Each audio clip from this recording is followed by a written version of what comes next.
We're live. Hello. Two of them, so beautiful. Like you just look at the two of you, you just want to melt into your world of beauty. So, Aw, thank you. yeah, it's true. It's true. There's just so much gorgeousness. The screen just kind of explodes a little bit. Aw, thanks, girl. It's the truth. Let me go ahead and adjust my speaker view to Yeah. Okay. gallery. There we go. And allow me to, there we go, hop into my chat so I can make sure people are here and seeing us. There we go. Yes, Chelsea's here. NM Venus, welcome. Carlos, welcome. Northern Comfort. It's so great to see all of you. Nice. Yeah, Carlos is like, yeah, the best ones, all of you.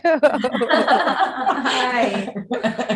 Yeah, I would agree. Thank you so much. I always have Thank fun you. with these too. Mestra, welcome. Brooke, welcome. Hey, MY. It's funny. It's my friend MY. She's the one we were talking. The two of us were chatting. We were like, oh my God, why are they so hot? The two of them are so sexy. And so I'm happy to see her here. Thank you. Because we have that conversation about you two all the time. Like, you know, the sexy ones. Yes, the sexy ones. Dov and Nicole. Go That's why on. my ears ring every so often. I'm like, people are talking about me. Yes, the two of you are so hot. Oh, we love you. Chelsea says, "Woof, my heart is exploding."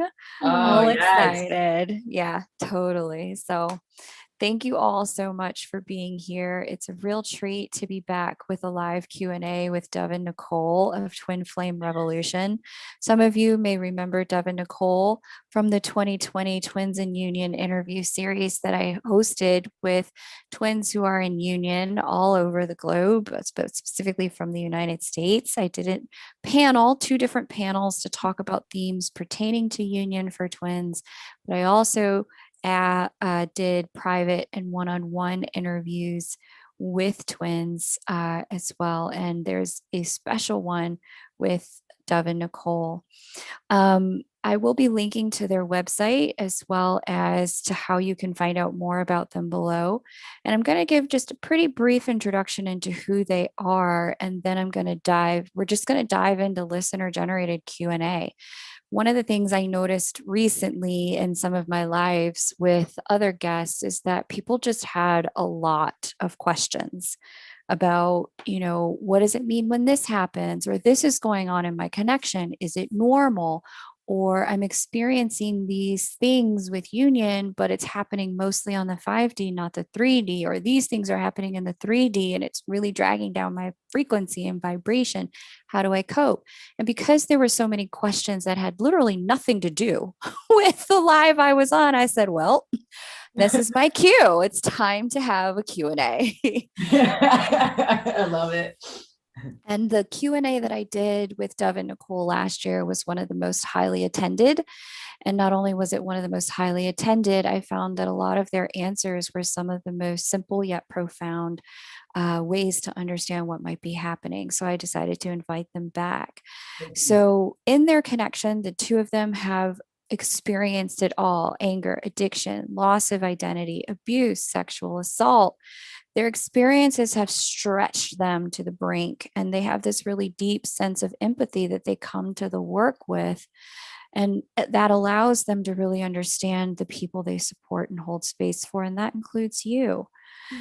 They understand what it's like to be in poverty, to wonder where their next meal will come from, or how they're going to get the lights turned back on after breaks and pursuing their passion and the cash flow is just not coming. Can I get an amen if you've been there? We've all, like, if you've ever taken the risk, you've been on that financial brink, and they have come back from the brink to continue to stay in service. They also know about grief, both through the twin connection, but also from the familial and the genetic line, wondering, this grief has broken me so thoroughly. Am I ever going to be able to live again? Near death experiences, only to return with a purpose so strong that it really is what allows them to stay present and in service at this time. Their days are a lot differently. There's they're doing a lot of work around helping people stay embodied in a way that allows them to be present to their spiritual experiences without breaking off from the body or what's going on in the body. They've traveled the world through different cultures, different religions, etc. And they have a really deep and profound understanding of what it means to be human in all of the ways that being human means both being vulnerable and being strong at the same time. So without further ado, I want you guys to queue up your questions and start putting them in the chat because Dov and Nicole are here to answer. And thank you both for being here. If you don't mind, I'm going to kick us off with a question, if that's okay. Let's go. Awesome. So I want to ask about your insight and opinion. I've seen this happen a lot in my sessions where, my clients are experiencing, lots of different stuff on what they call the 5D or the fifth dimension. They're experiencing the opening of spiritual gifts, telepathy, clairvoyance, clairaudience, and lots of different things activated by their twin soul connection. Yet in the material world, nothing's happening. It's silent. And there can be this kind of grief or soul ache, heartache that occurs when it feels like there's all of this beauty happening in a dimension that they can't see or touch with their temporal senses. And I'm curious, what do you recommend people do in that state? How do they make sense of it? How do they reconcile the fact that maybe their twin has blocked them in the material realm, but on the 50, they're married? How? I love that. Oh, thank you so much for that question. Also, thank you all of you guys who are here watching this in different time and space. We're happy to be here. And thank you again for having us. I think this is one of the most difficult subjects because we do exist and we are having so many multi-dimensional experiences. When we talk about multi-dimensionality, it's become kind of just a cute thing to say now, but we don't really stop sometimes to think about what that means. And that, we exist in different layers of consciousness and different layers of time and space. I think one of the things, coming back to some basics that really helps to ground is understanding that this twin connection is not just the relationship, right? And we say this a lot, but I think it's important sometimes when the 3D and the fifth dimensional or energetic or conscious space, spirit space are not really congruent. Remembering, okay, what is it that I do have access to? Why am I tapped into this, right? This is not just a connection of a relationship or a romance. And therefore we sort of drop the label idea that we might have had that something is wrong because it's only at that energetic level. And this can be a beautiful space to communicate with your twin, to ground yourself, to energetically connect with yourself. And so that's kind of a reminder. But then there's another aspect because first of all, I don't think people say this enough. And I really want to say this very, very strongly. Each situation is completely different. I've had people come to me and say, well, this is how the twin flame journey looks. Like it'll only look like this. Or I heard, so-and-so's story, right? Our story might have components that resonate or could be like your story or so on and so forth. But each of your individual stories are different. What you agreed with that, beloved of yours is different. And so that feels important to just share that piece. And so in some circumstances, that 3D, like you said, maybe somebody's blocked you, and then we have to kind of come back into this respect component to their human is having a different reaction. The ego might show up in a different way than the energy might show up. And we have to balance both. That's the multidimensionality. And it is difficult. And taking what they say for face value and also simultaneously honoring what you feel intuitively. So just because you feel something intuitively, the difficult piece is not going against yourself and saying, I'm crazy, I'm wrong, I'm bad, but being with yourself in a tender way and also simultaneously respecting that human across from you. And then there's other situations where I think that there's a lot of fear to bring the realization of the connection into the 3D, meaning that somebody, you might know that you're deeply connected to somebody or love them, but you fear getting them spooked. And so you don't share and you don't tell them and you don't get it grounded. And I think that there is a balance in that where, yes, we don't necessarily need to dump all of our awareness on that connection right away. But on the other hand, if it's been years and this person doesn't know how you feel and, you feel really stuck and the only way you're connecting is energetically, and they haven't even really had the chance to give you their ego 3-dimensional response to the connection, sometimes it requires us to bring it down into action. And so again, it's such a big question because there's so many different. I know my whole being is like, let's go. Let me give you the remix. So when you're in that position, you're like, I didn't choose this part. Like, we're supposed to be together. I didn't choose this part. And maybe you did. Maybe you did choose this part, because there's something about this reach and this reach, because they are you, that you're reaching deeper into yourself. Absolutely. There are moments that we set up that we don't understand, and they are painful and they are agonizing, but it is the very thing that actually gets us to have this reach, which is really us going inward. And there's so much stuff that each one of you go through in this separation period of reaching, and you're reaching towards your beloved because you find that recognition of it's love, it's unconditional love. It has no bounds. It is infinite. It is all of those things. It is really that connection is the connection to creator. And so sometimes, and I'm sorry to use the dangling carrot, it's like, it has to. It's sometimes like that dangling carrot to keep us motivated, to keep us seeking, to keep us in order, to keep us aligned, to keep doing this work to reach deeper into everything that you guys said you would do for yourself, which is also doing it for your twin in this lifetime. And it's not always the way we'd like it to look. And it doesn't always feel good. And I think in my life, there's just different areas that I want it to be easier. Oh God, did I want it to be easier? And then I see that the gems in that seeking, where I get to see the thought forms, I get to see the agonizing pain that I have between me and my, the heavens, and all of that stuff comes out. And this is that catalyst for that.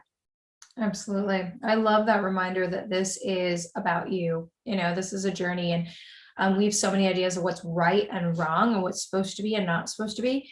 And so the last thing I will say is, see if you can suspend the stories for a moment and just be with the feeling. And, even that deep grief, that there is love in that deep grief, right? When we are so deeply grieving or feeling, we can feel love so profoundly through our body. We feel that connection. The ego is set aside. There's almost an ego death that comes when we have deep, deep grief. And so there's something in there that's also quite sacred. So breathing in, listening, trusting yourself, and seeing if you can drop some of the stories about, where things are, while simultaneously respecting that your human wants to grab hold of that person in the human as well. Thank you. Beautiful answer. It's funny. One of the first questions that came through here that was what we talked about before we went live. And then Venus asks, my twin took the vaccine and I'm finding that really hard to process. I'm worried that them being vaccinated will have an effect on our connection. Is there any advice? I was just with my community today and this topic came up, and I do want to say so your beloved's choice is their choice. And so, as much as we can do work on behalf of our twin, because we can do a lot of work, there also has to be a level of acceptance. So if there is room for acceptance, there's also this, I know a lot of people got vaccinated and freaked out afterwards. They're like, I don't know. I don't really know. And so what I would say to that specifically is that this bad boy right here, this consciousness that connects to the human brain, but all even deeper than that, like the consciousness that we are and how we are creating our reality. If we are not consenting to anything that would be harmful, if we're in that position of just really, I have been in a state of, we've been feeling all kinds of energies, forget about the vaccine. that just do not feel organic to me, and I do not consent to them, and I have sovereignty over that. Our bodies have sovereignty over toxins, poisons, all kinds of different frequencies, right? As long as we so are calling that out. And so there is there's work that can be done on behalf of your twin, if they're willing, in an energetic way. You guys have so much power to protect oneself, and also too, it's an interesting thing to think about, is that when people really feel like the placebo effect, that something is going to help them and they're really in that specific thing, I'm not sure that it can't shift things in a way that it'll work on behalf. These bodies are so powerful to transform, transmute, mutate, to deal with what's going on right now, that I know that if we can pull yourself out of fear and really look at how powerful we are, there's shifts that can happen and that are going to happen for this planet and the humans on it.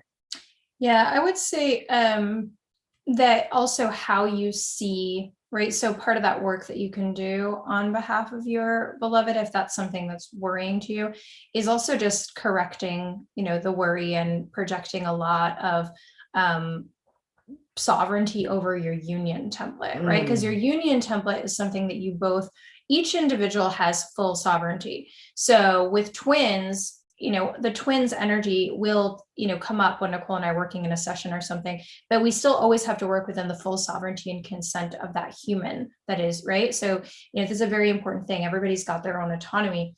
The template is something you're connected to together. So you get to really wash that space and protect that space that is something you're connected to, and really hold that energetically.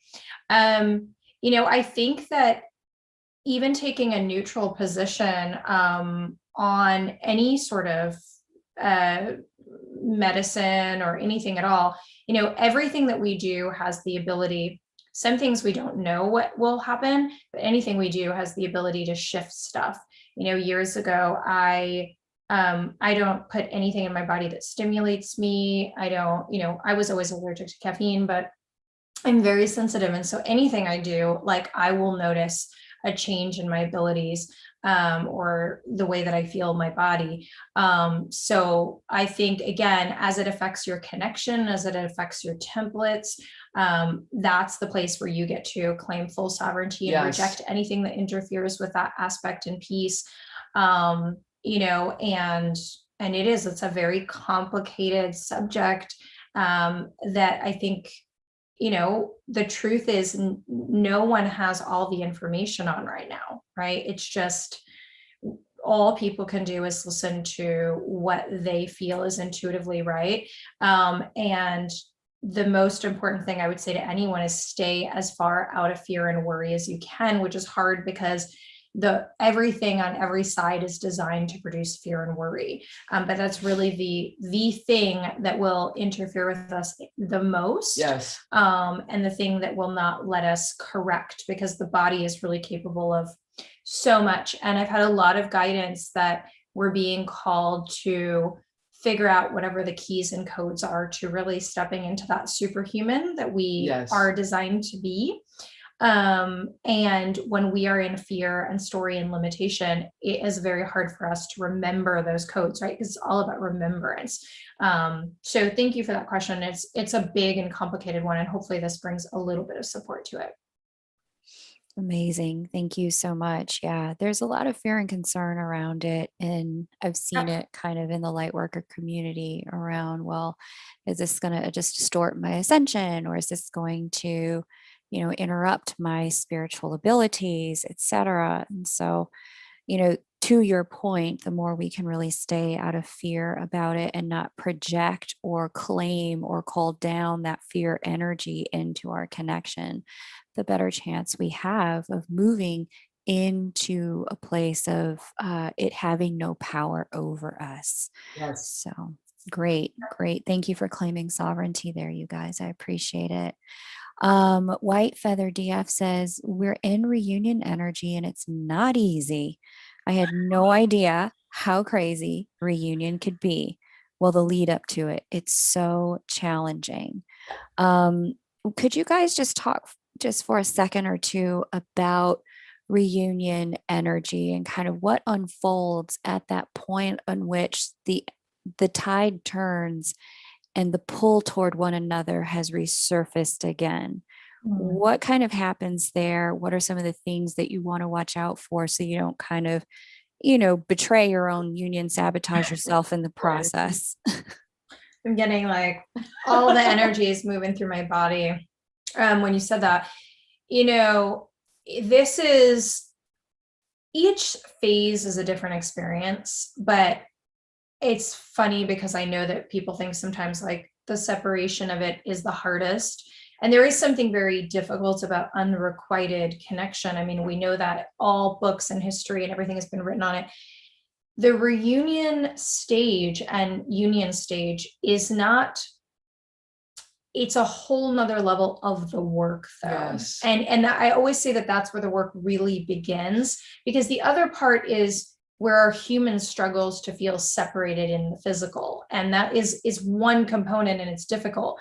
But it is a whole nother ballgame to have this being facing you and reflecting back all of these different aspects of you that you think you had under control, or maybe you hadn't thought about. So in terms of what is, I would say, if I had to say one emergency, most important thing to do in early stage reunion, is keep your wounds in check. And do not allow yourself to make a whole heck of a lot of decisions, or have a lot of fights or projections on the wounds, because once you are in that stage, there is a lot of mirroring and a lot of reflecting that starts to occur. And I think where people get really in a place where they need to go back into a separation, or things break down really badly, is when that wounding and the things that are rising to the surface for you, which need to come to the surface. I mean, that's part of the beautiful part of quick and radical, expansion, evolution that happens within the connection, and really any very strong love or relationship. Where it can break down is when there isn't support for that, or there isn't a place for that, or you're not tending to that, you're not giving time for that, and it just kind of keeps getting poured out onto your partner. And so a tool that you can use as well is taking breaks. So if things just start coming up and you're feeling a lot of an emotion that's flooding you, whether it's anger or fear or anxiety or worry or whatever, and you feel like you're going to start acting and behaving from that state, just see if you can pause, right? Go outside, do a clearing, do some breath work, take an hour before you talk. Don't send that text. If you're both in it, asking or setting a stage where you both agree that if it gets really, really intense, you can take a break and come back to your heart and come back to that love space. Because 9 out of 10 times, you're going to realize once you're back in your heart space that you aren't really desiring this breakdown with this person. There's just a lot coming up for you. And it really saves a lot of that regret energy and having to put more wounding onto a situation that then you have to clean up later, which makes it harder. Oh, yeah. I was just thinking about when Dov and I came back in a reunion, how unintegrated I really was at the time. And then to try to integrate us together as a unit, as just all those things, it was just and we really, one of the top things for me is communication. Is really important, really making time to sit down and checking in on where y'all are at. This relationship is so important. You guys deserve to have these conversations. They may seem ridiculous. It is not. You guys have so many things going on. So many twin flame couples have so much different impacts, traumas, just the way you handle things. To be able to have communication in the relationship is really important. And Dov and I had to have intimacy coaches, different people to teach us how to speak together to each other, because it wasn't easy. I was brought up where we just screamed at each other, and we had a lot of support through this for those very moments. And I love what she said. And I just want to say a little bit more about really setting up, you guys know each other, better than I know what you guys are going through. I know that for Dov and I, we are passionate beings. We are passionate about each other. That also means we get very, very angry and passionate in that way. And that flooding, there needs to be like a Mayday call where it's like, we're not going to wreck shit. We're not going to burn the house down. We're not doing that. We are actually going to take 5 minutes and I'm going to check back in with you. We're going to take an hour coming up with a plan where it's like, hey, we're bringing up all this stuff within each other. So we kind of might have to take steps back so that, I mean, that's what I see ruins relationships most, is keep pushing and pushing when there's that flooding and saying things you don't mean and doing things you don't want to do. Yeah. And like doing crazy things to where it really pushes the other person where they don't trust you. And then they really don't want to connect in that way. Yeah, this is why it's a really important time to tend to yourself. It's a really important time to have support. Really important time. And, you know, safe places to process your stuff. And the last thing I'll say too, you know, just giving you guys a lot of extra information is, or tools, is being mindful of what you think about your twin, because most communication, because Nicole talked about communication, most communication is done non-verbally. And that's even a scientific fact. And so if you're really stuffing instead of processing, and you're thinking a lot of negative stuff about your twin or your divine counterpart, and you're not working that out, you are going to cultivate that type of energy in your connection in your home. So if you're thinking like they're a crap head, you know, all day long, and then you expect them to show up in a sort of soft or walls down kind of way, you know, you got to check that part of yourself, and vice versa, of course. Beautiful guidance. Really appreciate it. And I'll just add as an aside, that thing you're saying about like, you know, just take a break. Don't add more wounds to an already reactionary to wound situation. It's so important. I have found the personal development school. You guys know I love me some Thais Gibson. I will talk about her till I am blue in the face. Her work is really about understanding what are those wounds that are causing the breakdowns. How can you reprogram and heal around them? And where reparenting is needed, you can learn how to reparent around them as well, so that you're not expecting or demanding that your counterpart fix a wounding that they may have touched, but they didn't create, because they can't fix it. You can. So it's really important to be able to have access to tools. Dov and Nicole's tools are wonderful. Their group programs are wonderful for helping you start to unearth what those things are, so that you're not, and their community provides you a place to be able to unearth, what is this that I keep reacting to in this way, so that you're not ping-ponging back and forth in a downward spiral.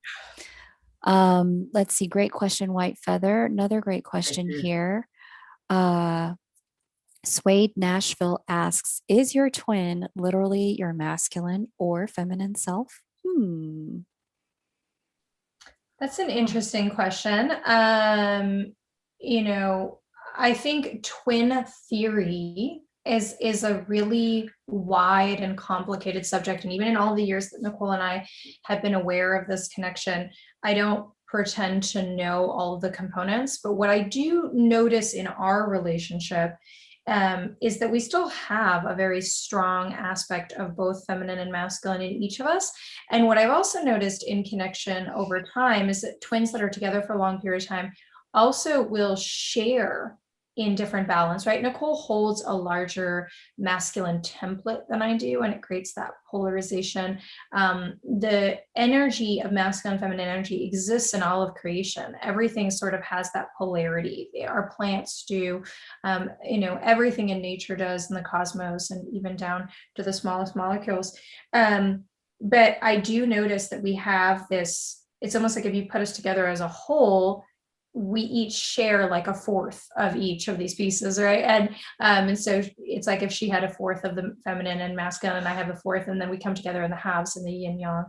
And so it's an interesting way to look at it. And I don't see us as that separate, and I still see those templates working within me.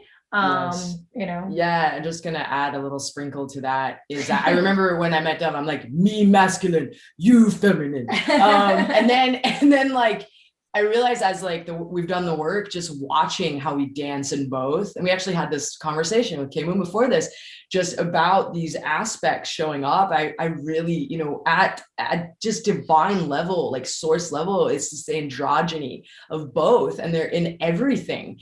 And we get to choose, and in like a human self, like what we would like to experience.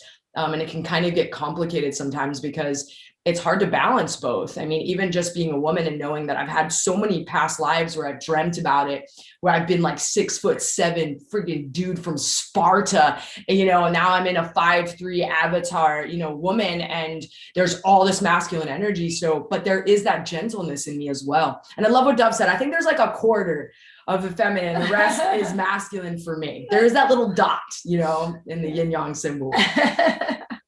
Beautiful.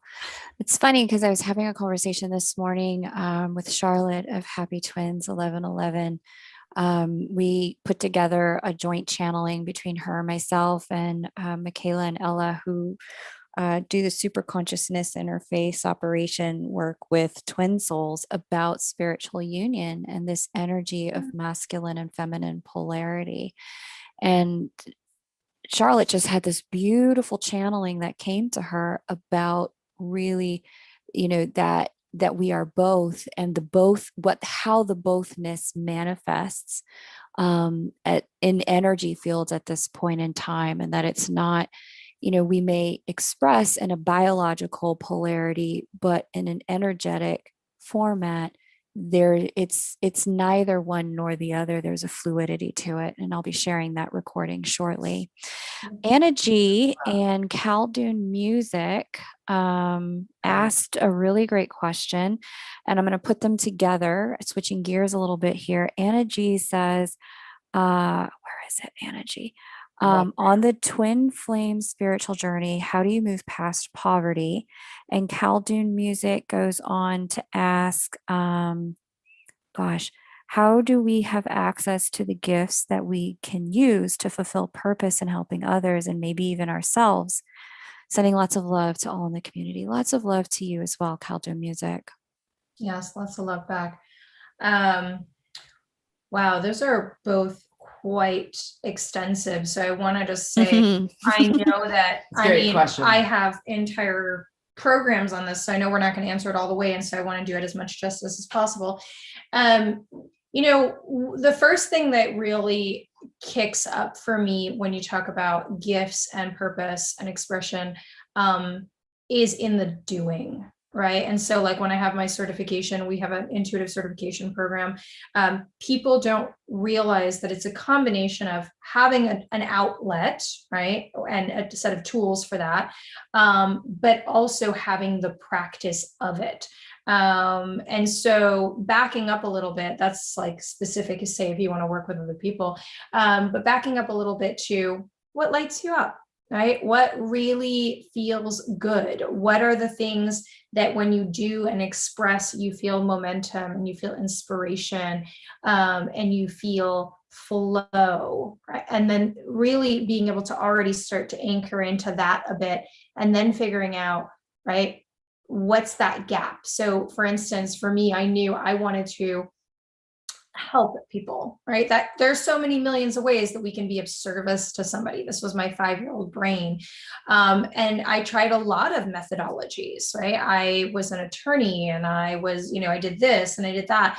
And each of the rungs, each of the experiences cued me into something that was a little bit more yes and a little bit more no, right? I had that contrast.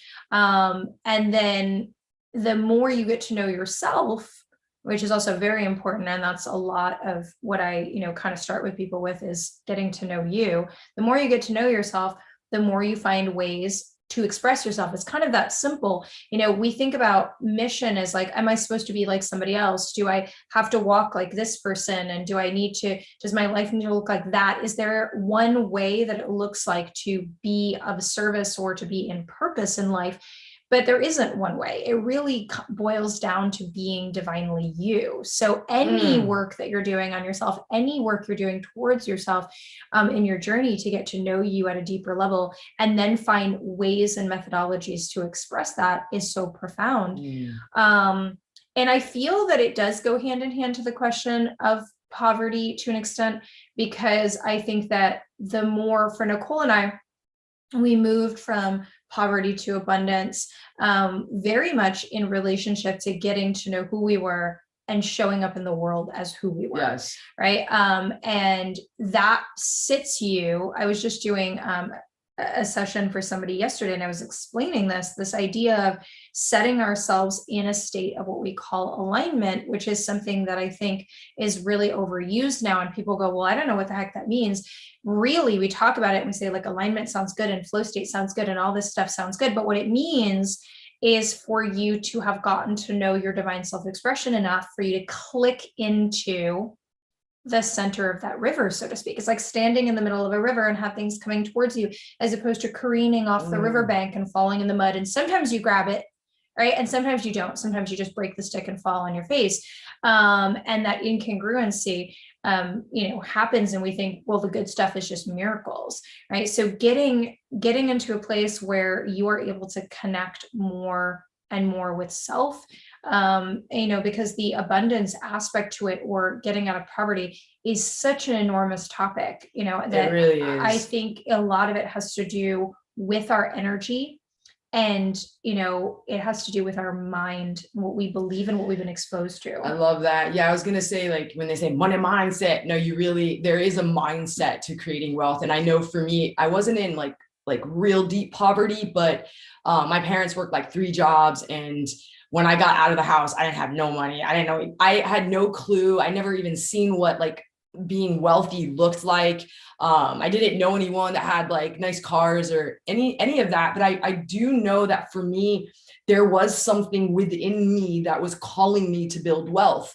And I didn't know why. And when I was young, I learned actually really young in church about tithing. And I was like, they're taking our money. And, and it was interesting when I started to do it as an adult at the time that I was going to church, it would come back. And I was like, and I would watch it come back. And then I got with Dov, and we would so my parents would like hold on to money, like squeeze it, and we're not giving it up.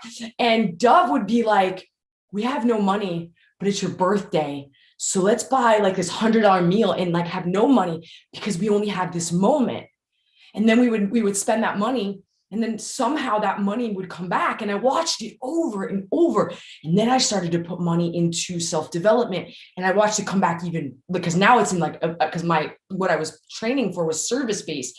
And because it was bigger than me, I watched that grow. And then there was times where I needed to put money into my health, and I didn't have it, and I did it anyways. And there was this trust that started to build within us. And even as we were doing our business, we were broke in the beginning, and the same process happened.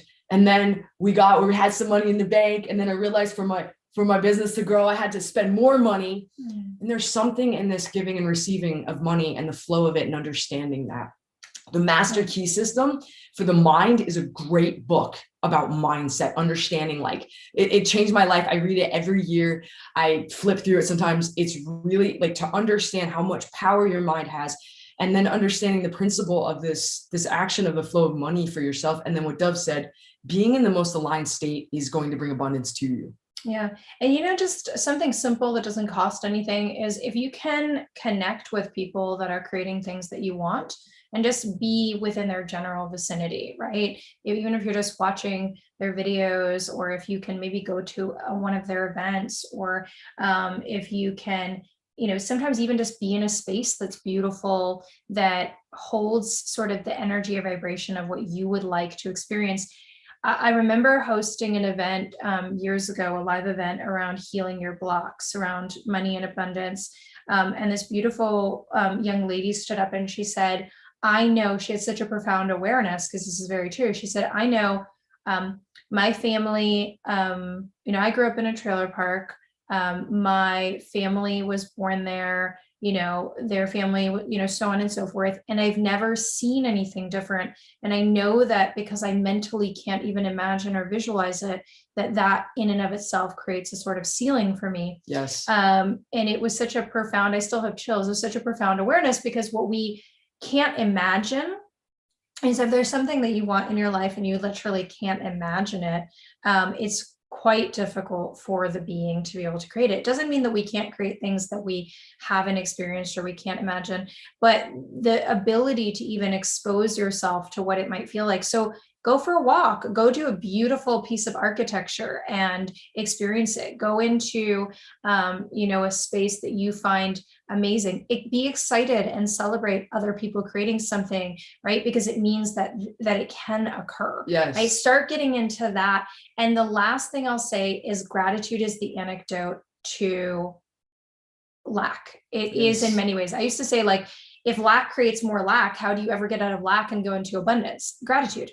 And I know it sounds overly simple, so most of you will dismiss it. It's not, because when you start getting very, very grateful, you immediately convert the energy in your body into abundance. Gratitude is an abundance energy, and it's not easy to bring yourself from lack to just abundance mentality. So when you can practice deep, deep levels of gratitude, it opens you vibrationally in a totally new way.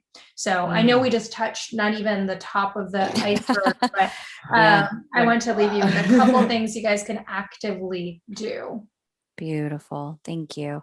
It's such an important question for those of us who are really working on stepping outside of the material world norms around how to be in the energetic exchange that allows us to support ourselves. We all have to have money. I mean, landlords and bank brokers, or mortgage lenders, they don't live on gratitude. Like, they need to see a check by a specific date because they haven't come out the matrix yet. So it's really important to know how to operate the spiritual gifting inside of the material realm and blend the two together. Do you guys, am I correct in thinking you guys have coursework around that? Yeah, we actually just did a master class that's still available around coming into a more spirit-based, how to create your spirit-based economy, which is really big. And then we also have some different programs that you can get in our store and our website. And then of course we do this in private coaching work, and the community, our Revolution community, we are focusing on wealth, health, and love. It's really holistic. There's something very profound. I love what you just said just now, though, that I want to go back to around this idea of breaking the barrier between spirituality and spiritual awareness and actual money. So money is it's really neutral in many ways. And so we have to investigate ourselves to look at all of the stories, right? So one of the things that all of you guys can do is look at and investigate your stories. Yes. What's your story? Have you actually absorbed that money is evil or it's a root of evil? I mean, if you've absorbed that story, which many, many people have, especially people that are conscious and connected, I can promise you that you have to overcome that story. Like, that story has to happen. You're literally rejecting and pushing it away and then asking for it at the same time. And one thing that may or may not be helpful is that I deeply, deeply believe that creating wealth now is going to be related to spirit based push. And I think that there is brand new ways to do it. And I think the whole world's going to have to get behind that. I also deeply believe that those that are conscious need to, where I invite them to very strongly. I mean, I think as a planet, we do need to, we need to heal this idea around it so we can reclaim the wealth of the planet and bring the consciousness integrated into that wealth. I think there's a lot of bypassing that has occurred, specifically in the spiritual community, where it's like, money is bad and therefore I'll be stepped away from it, and people do bad things with money. When you do that, you're abdicating your power and you're saying, like, that's fine, I'm just going to leave all the money with people that I disagree with, right? That, for me, that's not aligned. So if I say, I really think we should be doing other things with our world's money, then part of what I feel called to do is accumulate our world's money, so that I can do something with it, right? And so being a conscious being, I and Nicole have dedicated a lot, and we're going to be dedicated even more this year and going forward to helping people bridge that. Conscious beings and people who care, I believe should, right? You can also live outside of the world and outside, and you can live off the grid, and that's totally fine. It's a choice. Yeah. But if you don't want to live outside of that system right now, I think it's really important for us to link this back and start bringing consciousness in. Talking to myself. Beautiful. Thank you. Such a rich question. Anna G and Caldo Music, I really appreciate you asking that question. Switching gears back a little bit here to kind of the twin soul connection conversation. MY brings a good question to the table. There's multiple levels of reaching out or putting your heart out there or making an invitation for connection. And one of the real challenges with doing that is that on the one hand, you're doing that because the truth in your heart is you really want to be connected. But on the other hand, there has to be some kind of balance to it that allows the other person to be free to connect or not, as their energetic system is ready to be. And so her question is, what does it mean to not have expectations when you're reaching out and want to be okay with not hearing anything back? How can we learn to not have expectations?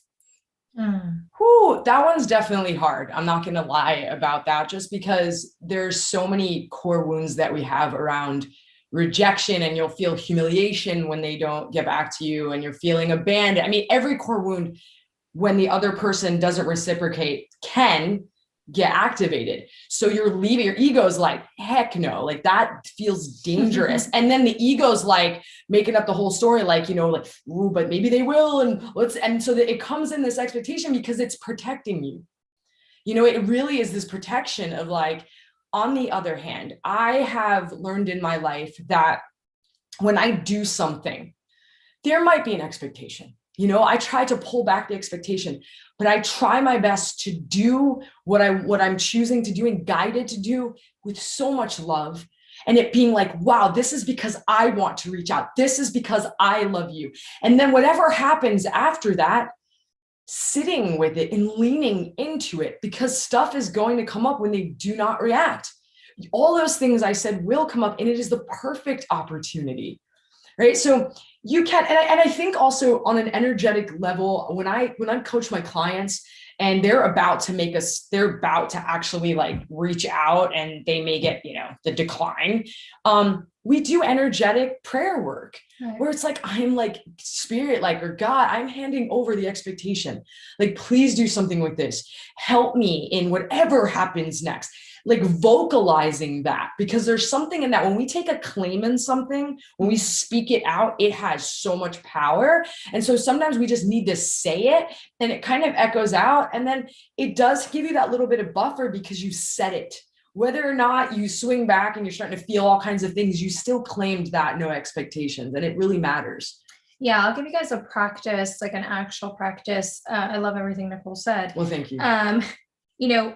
Before you do it, check in with your own expectations, or your own intentions, I meant to say, right? What's your intention? Is your intention to get a response? Your intention is going to be really, really, really important.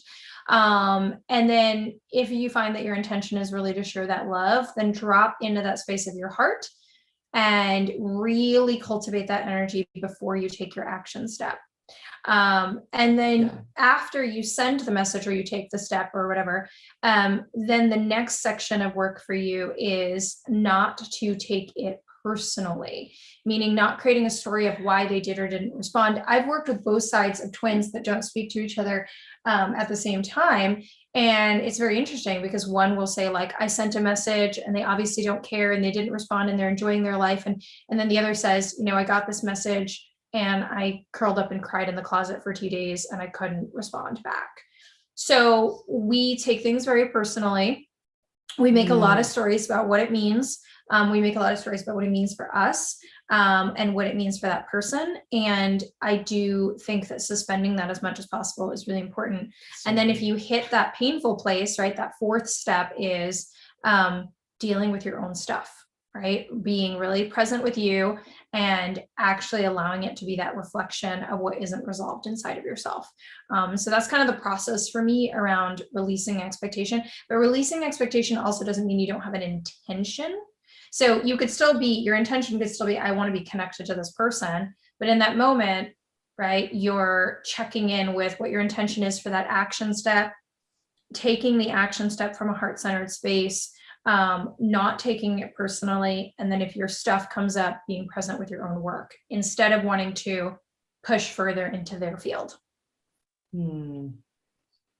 Beautiful. Thank you. Very helpful No pieces question. of insight. Because one of the things when people, don't respond, or when they block, or when they ignore, or when they take days to respond, and you're just waiting and waiting and waiting, it really can touch on some core wounds around, Yep. mattering and significance. And Yes. am I invisible?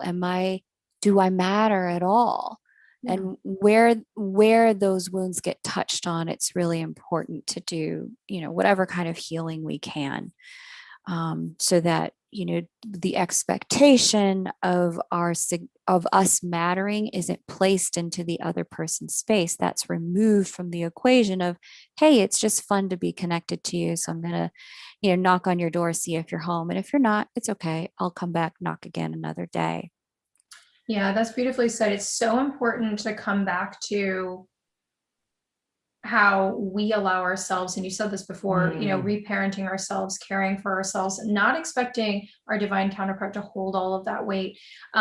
You do matter very, very, very deeply. And if you feel that you don't, and you feel that you're invisible, and you feel that you are just a pile of mistakes, that's something to reconcile with you. When I got to a place where, even if I did make mistakes or I made a mess or whatever, when I got to a place where I loved me so much that it surpassed my expectations of what the 3D had to look like in my connection. The 3D had to look like with friends. I mean, you can get to a place where you have so much forgiveness for self and so much care for self. All of that love and care that you're looking for in that other person, that person or that divine counterpart, that's the bonus. You can have that with yourself. It has to be that with yourself. You have this opportunity to cultivate that with yourself. And sometimes we have to ask ourselves too, if a situation is, twin or not, if a situation is really awful and harmful and yucky, and, we have to ask ourselves, why is it that my commitment and stand for me and love for me is not strong enough to say, hey, I do love you, but also ick to that, like that feels awful, and here's like how I'm going to now tend to myself, and you're welcome to come around when maybe we're not doing that, right? And again, that's specific to each and every one of you, but I think having these very raw questions with ourselves are important, and just saying, whoa, maybe there is something for me to do here with myself, because I'm maybe I can take a little more than a crumb or a little more than a shadow. Right on. Thank you. Okay. Brooke, Empress of Duality, says, Nick and Dov, have you ever experienced no communication or being blocked while in union with your twin flame? Like, y'all are literally in the same house, but in two different places internally. You might as well be in two different dimensions. Yeah. Yes, we've been there. It's one of the most uncomfortable places, I think, in the world. Yes. Something will happen with twins sometimes. And what's most uncomfortable is that you'll still want to somehow gravitate to each other's physical proximity, but being around each other is unbearable, like skin crawling. When the polarity flips with twins and something has got up into that energy that needs to be broken out, it can be really, really, really brutal. And it is really brutal because it almost creates this internal sense of panic that you're not getting back to yourself. Yes. So it can occur, one thing, if that kind of stuff is happening, is, you are only one of you has to break it. It doesn't have to be both of you to snap out of it. Very important to do things that shock your system energetically, like doing activities that you don't normally do, or just jumping up and down and making strange sounds, like actually getting the energy to shift, clearing, and doing work like to move the energy in the space. And here is where I still recommend that people do quite a lot of fifth dimensional work, even when they're together. So they think like we're together and they stop talking to their twin in the ethers, right? That is very important work. I still sit sometimes and I'll talk to Nicole, even though she's in the same house. I'll talk to her higher self. I'll connect with that space. So you can also speak to your divine counterpart's higher self and say like, how do we get out of this? And like, can we like get, out of this funky energy and space? And I do get that it does occur. So I will admit that I am one that holds a grudge longer than Dove. So if it's heated, I'm kind of like the bearer of like, I can break this. And I don't know if you guys know which one of you, or if you're both stubborn, but I'm more stubborn. And I know that if I come to Dove and I go and I explain where I was wrong, because normally we're both wrong in some sort of way. If I touch her being, like literally grab her, I know now, if I just grab her and look at her and go, I am so sorry, and I share my part, it snaps the whole thing. Yep. And sometimes you can't even get there because there's so much emotion. But I love what Dove said, and I'll just repeat, is that if one of you can really like get the other one's attention or change your energy somewhat, it definitely can shift the whole thing. Yeah, it's also when we're not embodying ourselves, right? So if you both got into that place, you're floating in the ethers together. You're floating in your ego, you're floating in your wounds, and you came away from your heart space. Because the reason you're still kind of polarizing, but you can't breathe when you're around each other, is because your whole template is going like, but I love you, but I love you, but I love you. And then the ego and the resistance and the wounding are just pressing in the opposite direction. And it feels like you're getting smushed between walls. So if you can drop back into your body and your heart, if you can be the one that just like surrenders it, it doesn't mean that if there was something yucky that happens, that you're not like, your partner will be able to take responsibility. You're not just washing it all away and taking all the responsibility. But if you can break down that energetic barrier by coming back into your heart and your body and coming back into that space of love, you'll crack it. It can, it is. And twins do that. Touch factor is true for most twins, right? When we can come, we're regrounding back into the body and the sensation of being connected to one another, because that at essence is everything that you want. Everything else is the illusion. So, and if you're not ready for that yet, work towards that. I get it too. Okay, one more thing. This is the money. This is the mamma jamma. This is the money.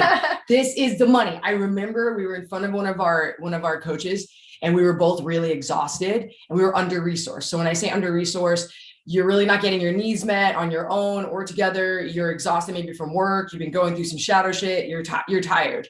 If both parties, two twin flames, are under-resourced, I promise you will be at that place where you want to block each other. Yes. And sometimes all you need is some rest. Yes. And all you need is to say, hey, I'm really feeling fatigued and under-resourced. I need to go take a nap. I need to go take some time for myself. It's the sexiest thing when Dove's like, I really need some time for myself. I'm like, oh my God, yeah, let's go do it. Because it's so beautiful when you see your partner actually take care of themselves. It's very sexy. Or if I say, babe, I need to go do my music and I need to unhook, and I'm going to go, some nights I'll sleep in the other room just to get my energy back. So I reset. And I promise you that can be just flip the whole thing. Yeah, very good point. Get resourced, breathe, get away from each other physically for a moment with love. You can tell them, if you guys have wounds, you can say, I'm not leaving you. I'm not disappearing. I do love you. I'm going to go take care of this. This is for us. This is for me, and therefore it's for us. Anything you do to benefit you is for you guys. So I would definitely say, try getting resourced first and make sure that it might be all it is. And certainly if you're not resourced, if you are tired, if you are hurt, if you haven't given yourself space, then you aren't going to want to come back into that embodied state I was talking about. You're not going to want to come back in your heart center and just curl up like a little ball in front of your twin and say, I love you. That's not going to happen. So you've got to fill your tank up. Beautiful answer. Thank you. And great questions here. There's so many rich questions. I'm like trying to go they're through really one good, by yeah. one, but I'm like, oh no. Because I'm also really aware of time and what we all have energy for. So we'll take a few more and then we'll kind of come to completion here. But if you're enjoying the content, I'm going to ask you to do two things. Number one, I'm going to invite you to hit that like button so the content can get circulated. But more importantly, I'm going to invite you to subscribe to Dov and Nicole's YouTube channel there. Just dropped it in the chat so that you can find your way to all of their great content. And whenever they post, you'll be able to get access to things that will help you get resourced. Cassandra D asks, what about physical contact and telepathy in, the fifth dimension with your twin, but also strong telepathy with a soulmate? Have you ever had similar experiences where you're able to have that expression with both? If you haven't, I can speak to that, but yeah, for sure. I mean, I'd love to hear what you have to say too.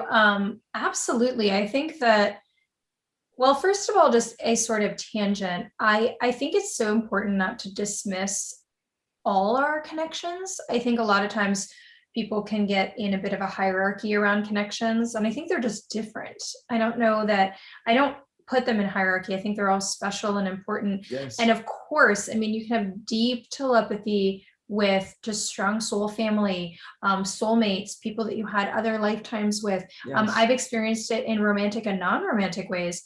And, it's interesting that's coming up for me to mention as well is that, I think as humans, we get confused also when we have these like really strong connections with people where we'll come into a room and you feel the familiarity, you have telepathy with them, you're like super synchronized with them. And so I think a lot of times people will confuse that to mean something as romantic as well, as opposed to us just being able to get pretty comfortable with deep intimacy. Like deep soul level intimacy is not all romantic. And when we experience it, it's such a different sensation, I think, for most people, that we automatically assume like that is also romantic. So you can for sure have it everywhere. I also think honoring all of the connections and the ones that are meant to be romantic and not, and also just leaning into having these deep and intense soul connections that, let's say you are with somebody else and you're happy with that person, and somebody smacks you across the face, maybe it is your next partner, and maybe it's just a really intense and incredibly profound soul connection. And there are all sorts of amazing levels of intimacy, that we then get to do healing work to be comfortable with that level of intimacy that doesn't have to become sexual. It's actually a lack of our comfort with intimacy that, sometimes, this might be your story, it might not be your story. I'm just speaking generally. And, sometimes people just, every time there's somebody really deeply connected to them, it converts into a romantic relationship, and then it kind of breaks down and they go like, I don't know why I did that, and I wish we would have been friends.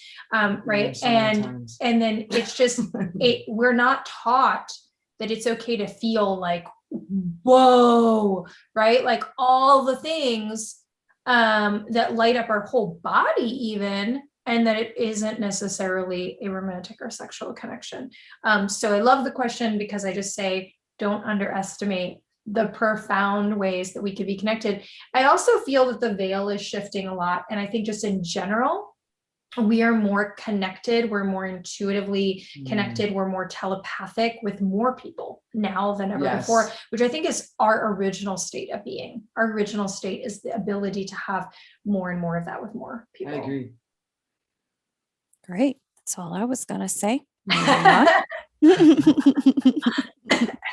So I'm just kind of scrolling through the chat here. Where was it? There was a great question here that I want to make sure that we get to, because it was so good. I don't see who it was, but it was such a short question. It was quick that I picked it up in my brain. She asked, my twin blocked me. Does this mean in some way I'm blocking myself? Ooh, it can, right? Mm-hmm. It can. It's interesting.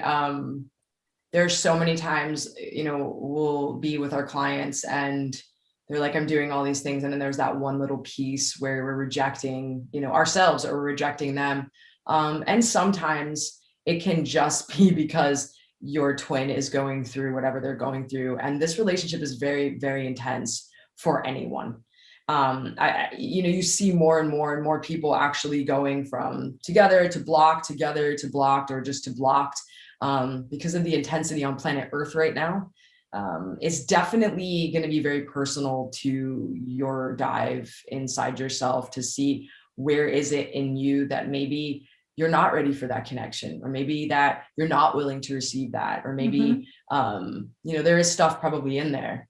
Yeah, I say it is definitely one of the two of you, and usually both, rejecting a part of self.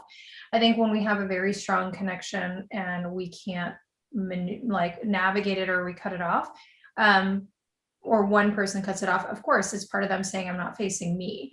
And then because there's such a strong connection, there's always the opportunity to look more deeply into where you're not, being present and connected to yourself as well. So it's one of those complicated questions, but a really good one. And so, any opportunity can be a moment to see how that situation can work for us by looking more deeply at what is there. I call it like mining for jewels, right? And so anytime we're in something, we can just go, ooh, like, where can I dig around in here to find how I can find a more empowered state for myself, or what is some stuff coming up for me, and what might I be contributing to this? When one twin is really like blocking the other, it can be very easy, or if they're doing some very overt negative behavior, it can be very easy to keep the focus on them, as opposed to bringing the focus back to ourselves and looking at where we contribute to the overall dynamic. And so I think that's, it's a good inquiry, and just, tread lightly and gently with yourself. Try to avoid as much judgment as you can. That's not helpful, for you to judge or beat on yourself in any manner. So just kind of looking at it from that observer self and see what comes through in that space. I love that. Thank you. Thank you. We have a tangential add on here. Cassandra follows up with saying she's been in separation since November of 2019. At that point, he admitted to really wanting to love her, but then he blocked her, and she's tried reaching out recently, but the divine has kind of intervened. Can you speak to separation that operates like this? Does it matter who blocks who in terms of communication, who reaches out? How did the other person receive that outreach if they were the person who did the blocking? Like, should you be reaching out if someone blocked you or basically went away?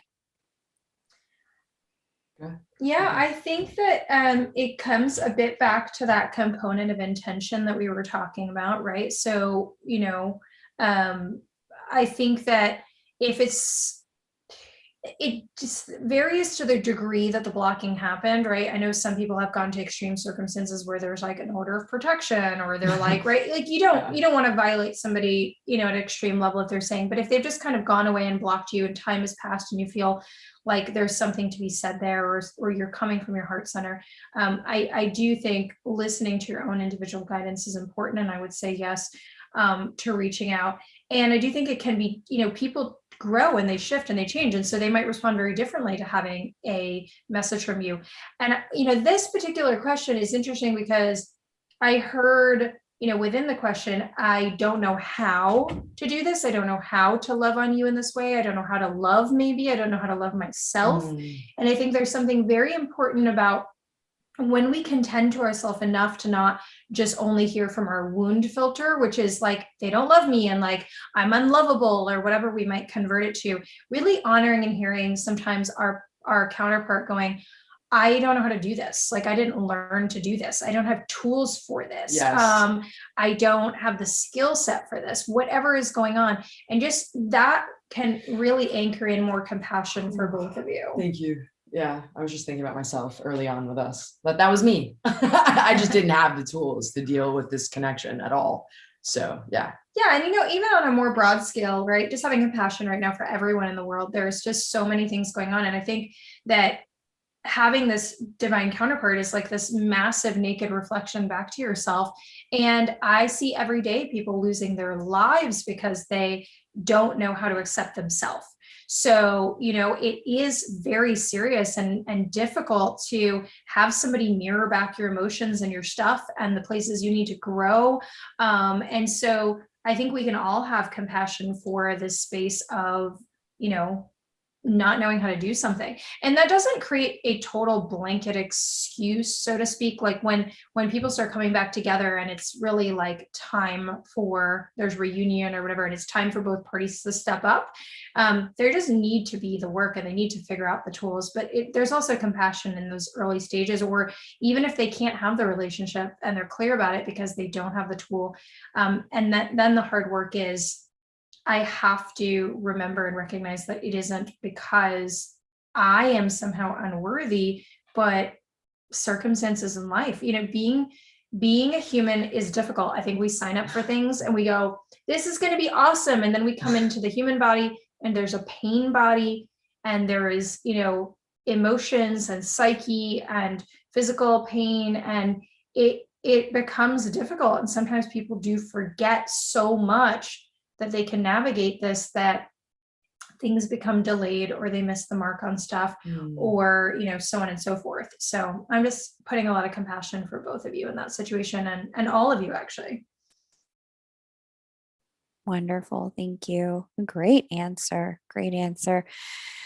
Questions are rich and complex, and I just want to thank all of you for being here and listening in. I'm going to take one or two more questions, just depending on time. We're going to wrap up here at the half-hour mark, so about 7 minutes from now.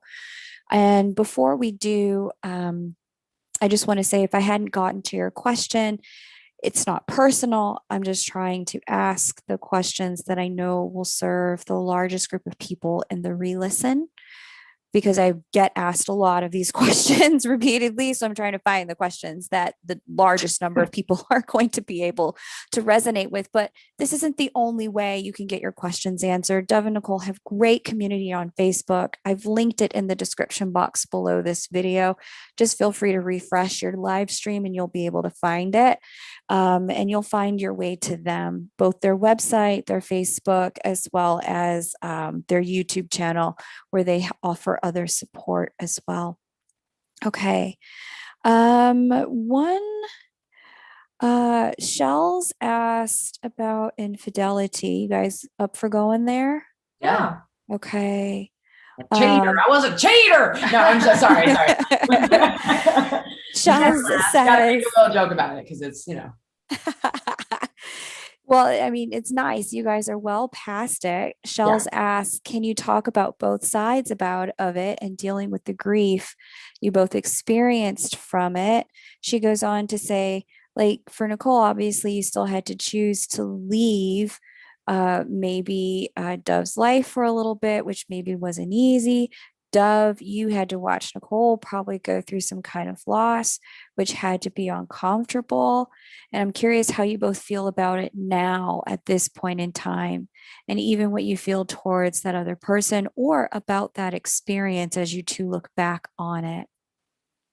I mean, I have so much compassion for what happened with me, considering just the amount of tools we didn't have. It was a point in my life where I was actually really trying to get my stuff together. And interestingly enough, addiction is not just about drugs and alcohol. For me, attention from women or cheating and things of that nature got me pretty high. And Dov and I were struggling so bad, and I was like, oh my God, I don't know if I can do this anymore and live this life or stay clean or all those things. And so I didn't have the communication set at that point of being like, hey, I don't want to be in this relationship anymore. And one of my tools was to blow everything up. And I knew that if I cheated and maybe got caught and there would be an explosion. And it happened like that. And wow, it was tormenting because I loved Dov so much, didn't know how to be with Dov at the time, had a deep soul connection with another human that wasn't completely aligned with me in this lifetime, cleaning up some karmic stuff there. But it was just, and then it was just like everyone was hurt, and Dov the most. And for me, I never want to hurt anyone. And what ended up happening was I hurt everyone and ended up being in a space of just really deep suffering. I have so much respect and love for that other person. Don't communicate anymore, but Even Dove and her had a chat after everything, and there was a level of Dove allowing her to make amends later on, which I thought was really big of Dove, considering. And I learned how to be with my wife. This is my boo. This is my thing. This is everything to me. Like nothing else makes sense for me in this lifetime. And we chose this. And once I was able to just work through, and Dove gave me a gift that I don't know if many people give other people, but when we got back together, she just said, hey, I am going to not make you suffer for what you did. Mm-hmm. She didn't say, I'm going to trust you right now. She said, I'm not going to make you suffer for what you did. I need you to be honest. And it was bumpy because I wasn't sure what I was doing. I kept going back and forth, in bed with Dove, somewhere else, back. I mean, it was traumatic, I think, for me and everyone involved. And but then I came home, and then we started building trust again. And it was one of those pivotal moments for me about standing. I think I had it was very shameful for me. I don't know. It brought up a more shame than my drug addiction and even my eating disorder that, I had back in the day. There was so much shame because there was two parties involved and people were very emotional. And to be able to sit in front of this woman, and we had round after round of communicating and round of fighting, but like really sitting and witnessing all of our emotions, something happened to me about the level of being able to hold love in such a hard space and work through it and get through it and then thrive. It changed my life. Yeah, different version of intimacy, right? Intimacy is not always the delicious stuff, but being able to sit together and watch each other cry and feel it. And, for me initially, we have an entire video on this exact subject actually on our YouTube if you want to check it out. It's like an hour because this is a long subject. And so we get into it. We have somebody asking us questions. It's a Q&A on this, like an hour on this whole subject.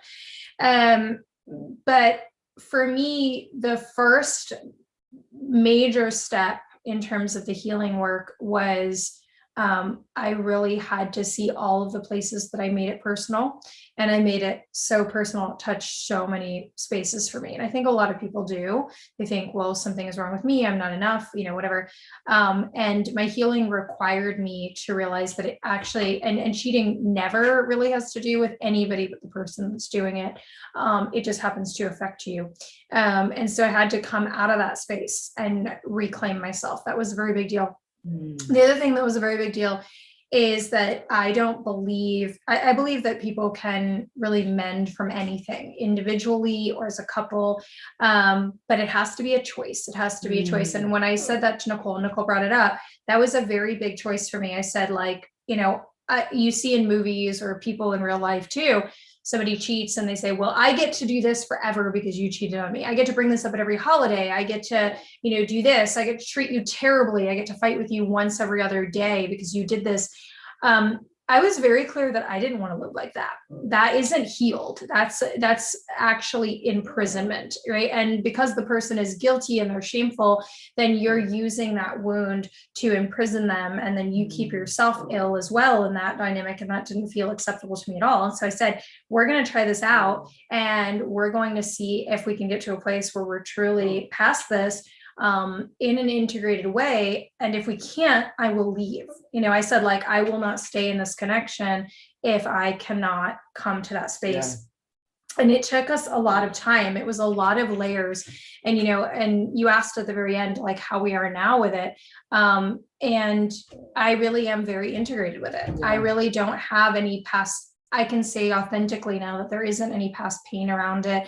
And also, ironically, that I understand that it was a part of our journey for many levels. And actually at the time that it happened, I had a channel, somebody read for me and they channeled a message, and my guides came in and they said really specifically, I'm sorry for some of what you have to experience isn't just karmic or chosen. Some of what you're experiencing is because it's parts that you're going to help the world with later. And I remember just being like, really? Right. And it was, and I do understand that so much now. Our experiences profoundly impact the depth and level that we can help other people with them. And so I have a lot of, I have a lot of reverence for the experience. And because it was one of the first places that I dove into a much, much more profound love for myself. Yes. And I don't say that lightly. It was the hardest thing I'd ever been through. And I've been through a lot. It just touched me somewhere. You know, it's not about one thing being harder. It touched me in one of the most core places. And it made all of my wounds present simultaneously. And so, you know, and it really did invite me, because it could have taken me, you know, out, but it invited me to come into just a totally different place for love and respect and honoring of me. So if you are going through that, I just want to say that I have a lot of compassion. It's very, very challenging, and it's very painful. It's very complex. And, you know, if that person is still who you want to be with, you can both, right, look at your own individual parts, and find a recalibrated space with that. And I think that it is possible. And this old adage of like, you know, you're weak if you, you know, stay in a situation where that occurred or whatever. I think it took all of the strength in the world for us to do that and come to a healthy place with it. I think that it would have taken me a lot less strength and a lot less capacity to walk away. So it doesn't mean you have to stay in those situations. It's just, you know, if you get to choose, and you certainly can get through it, and you can get through it in an integrated way, in a healthy way, where you don't have jealousy, you don't have fear, you don't have worry. That really can happen, and it does, and it did for us. Yeah. Really rich response there. So for you guys who are here, I did link their live Q&A that they had about infidelity from their channel here in the chat. So if you're watching the replay, if you just go into the chat, you'll be able to see the link to that. It's there where when the question began, it's kind of time stamped in that location. So we're going to stop here. I mean, there were just such rich, beautiful, complex questions from this audience. And I just can't be more excited to provide a platform for this kind of dialogue and exchange. Dov and Nicole, I bow in deep gratitude and humility that I would be able to host you. Thank you for saying yes to the invitation.